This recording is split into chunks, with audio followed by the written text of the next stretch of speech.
This is the Build Your Path podcast, where we explore how people get into their careers in the built environment. Today's guest is Thibault Manekin. Thibault is a partner with Sewall, a real estate company based out of Baltimore, Maryland.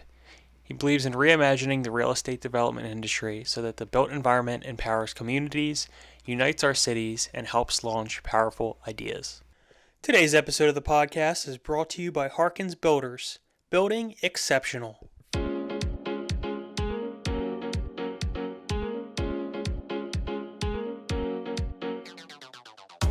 Welcome on into the Build Your Path podcast, hosted by myself, Matthew Pine. I am with my guest today, Thibault. So I work for Sewall Development. The coolest thing I've done in my career has been when we've had the opportunity to break into old abandoned buildings that we've had interest in redeveloping, and they've been totally locked up and boarded over. And just driven by curiosity, we found our way in through an old fire escape and got to kind of walk around those buildings without anybody knowing we were in there to explore them in their natural state. So, Thibault, if you want to walk through, with our guests, how you got here, what pathway did you follow in your early life?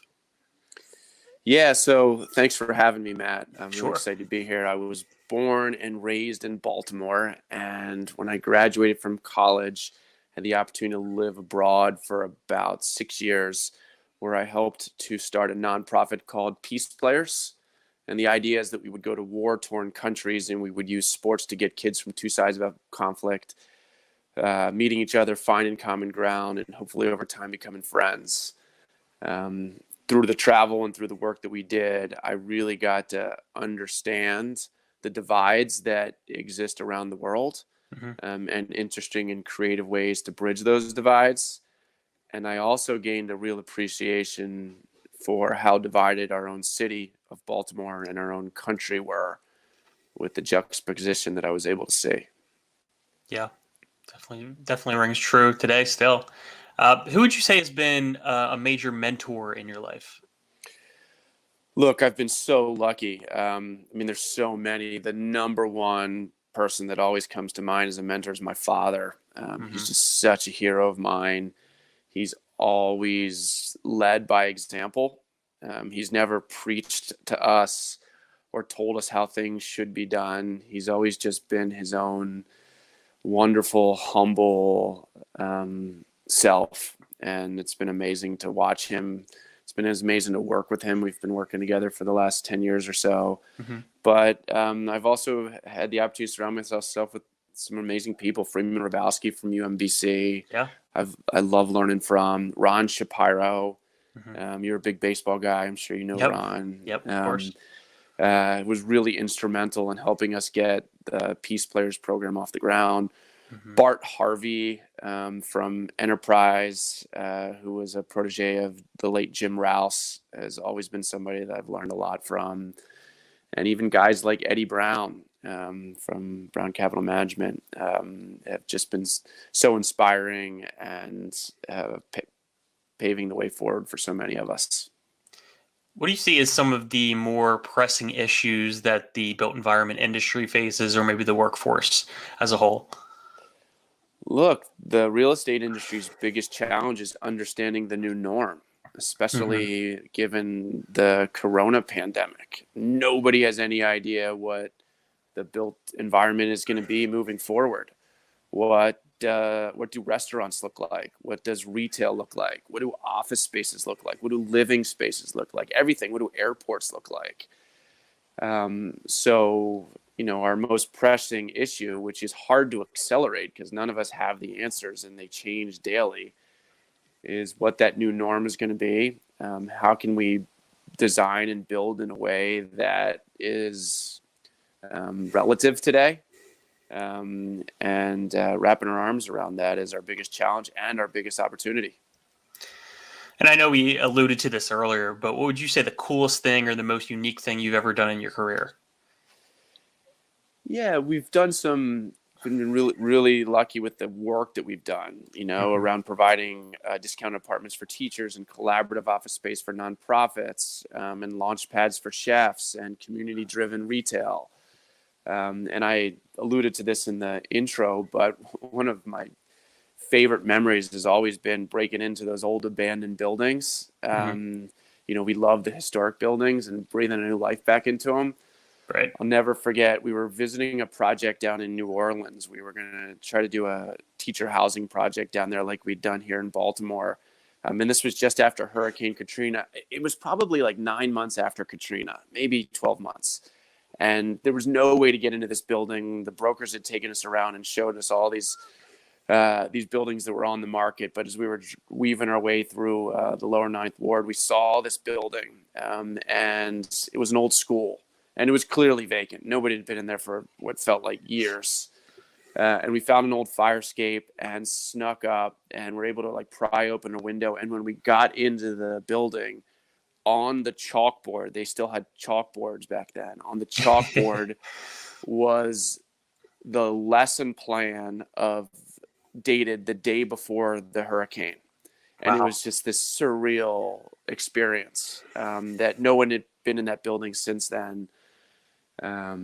But we found some cool old artifacts and some amazing history when we're able to get into the buildings before anybody else can. What would you say brings you joy to your work? Why do you get up every morning and do what you do? So I love deeply listening. And one of the things that's been really important to us at Sewall is using buildings to help others realize their dreams. So our job and the thing that brings me the most joy is just going into community and listening to what has worked and what has not worked. And then working hand in hand with the people that these projects affect the most to design and program and build them in a way that's going to really work for them. And I know you mentioned this earlier. You said, coming out of school, you were working with kids and sports, trying to bring them together, closer together. Are you passionate working with younger people? Yeah, the next generation is the future. We love working with younger people. I'd say that half of our office today is under the age of 25, and the fresh perspective they bring, which is totally different than ours, really helps to move conversations forward. That younger generation challenges the status quo, is always pushing back on things, and that difference of opinion leads to really healthy and sometimes complicated conversations. Sure. But yeah, we love engaging with young people across the board in everything that we do. And say a young person came up to you today and they asked, what you do, how can they do the same job? What would you tell them? So I'm lucky. I get that question all the time. I'd say once a week, I'm having some sort of an informational interview with a young person who's really interested in getting into real estate. And I tell them that it's one of the hardest industries to get into. And that in order to get into it and in order to really understand it, you should be prepared to understand all aspects of it. So if you want to be a developer one day, don't start as a developer. It's actually unlikely that you would get hired as one. Go in and take a job for 2 years leasing office space. Take 2 years working in the property management division of a real estate company. Take a couple years in working construction. Take a couple years in working asset management. So by the time if you're talking to me at 21, by the time you're 30 years old, you've had 9 or 10 years of amazing wraparound experiences that encompass everything that goes into development. And you'll have a much better understanding for the complete process, which makes you incredibly marketable at that point. And what are some of the more rewarding aspects of your job in terms of lifestyle? Look, in development, you get to be incredibly creative, right? And that's one of the pieces that I love the most. To a certain extent, you're dealing with blank slates and a ton of moving parts. And the creativity behind that is something that's always been really inspiring. I also love the flexibility of the job. I mean, it's a 24-hour-a-day job, and it never turns off. So you've got to be aware of that and shut it down when you need to.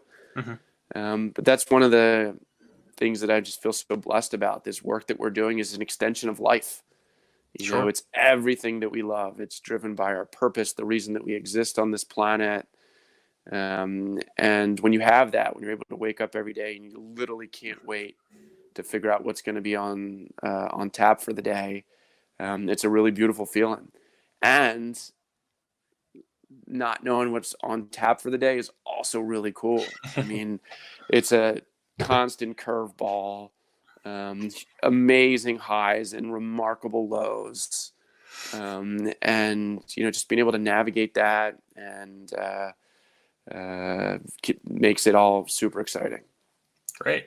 Well, as a bit of a wrap up for you, I wanted to give you the chance to plug your podcast and website, Larger Than Yourself. Yeah, thanks, Matt. So, you know, we've learned so much from people over the years through listening, as I said in the beginning. And I've just launched a website and a platform called Larger Than Yourself. It's largerthanyourself.com. And it's a collaborative space for brave people to share how they're helping to turn small ideas into powerful and impactful movements. Every week, we release 1 or 2 new stories featuring people from all over the world who are out there reimagining industries, challenging the status quo, leading with their purpose. And we've been going for about a month now. It's been really fun to see come to life. There's a podcast component to it as well, but really encourage anybody that's interested in being super inspired to take a minute and have a look. Yeah, it was excellent. I actually listened to the first episode with Devin Allen. He's a photojournalist, and actually at the time when he was interviewed had 1 cover of Time, and now he has 2 covers of Time. So pretty special stuff. Yeah, Devin's story is so inspiring, and the work that he's doing in Baltimore and really across the country at this point is when you talk about leading the next generation, his work is critical. Absolutely. Well, Thibault, we certainly appreciate your time. Good man, Matt. Thank you for making the time. Thank you for the questions, and look forward to it. Absolutely. Appreciate it. If you want to learn more about Build Your Path podcast or the built environment overall, go ahead and visit buildyourpath.org. Another big thank you to our guest, Thibault Manekin from Sewall. Once again, this episode was brought to you by Harkins Builders, building exceptional. Build Your Path podcasts are produced by the Maryland Center for Construction, Education, and Innovation.